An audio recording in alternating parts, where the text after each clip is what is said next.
আপনাদেরকে কয়েকটা ওসিয়ত আল্লাহ সুবহানাহু ওয়া তাআলা পবিত্র কোরআন মাজিদের মধ্যে বলেছেন।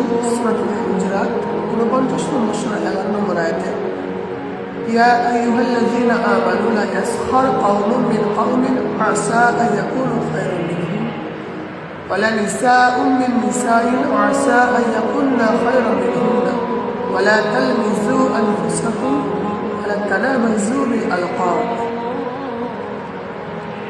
যে হে ঈমানদারগণ, তোমরা পুরুষেরা যেন কোনো পুরুষদেরকে হেই তুচ্ছ না করো, উপহাস না করো,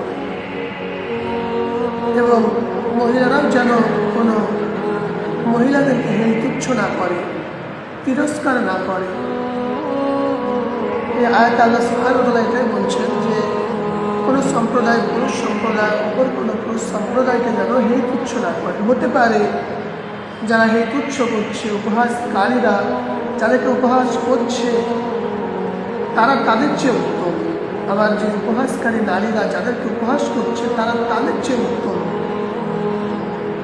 তাই আল্লাহ সুবহানাহু ওয়া তাআলা বলছেন কোনো সম্প্রদায় যেন অপর কোনো সম্প্রদায়কে উপহাস না করে।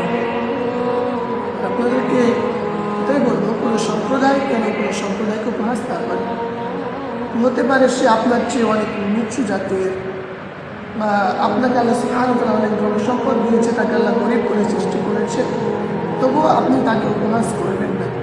কারণ আল্লাহ সুবহানাহু ওয়া তাআলা যিনি আপনাকে সম্মান দিয়েছেন, তিনি চাইলে আপনাকে গরিব বানাতে পারে এবং তিনি চাইলেই তাকে ধনী বানাতে পারে। কখনোই কোনো মানুষকে কষ্ট দিয়ে কথা বলবেন না, উপহাস করবেন না।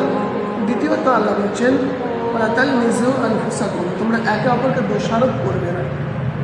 এবং তৃতীয়ত আল্লাহ সুবহানাহু ওয়া তাআলা বলছেন, ওয়ালা তানাবাযু বিল আলকাব, তোমরা একে অপরকে মন্দ নামে ডাকবে না। যে একজন ব্যক্তি তার পিতা তার নাম রেখেছে আব্দুর রহমান, তুমি তাকে সেই নামে না ডেকে এমন কোনো নামে ডাকছো যে নামে ডাকলে সে কষ্ট পাবে, এমন কোনো নামে তুমি তাকে ডাকবে না। এই তিনটে নসিহত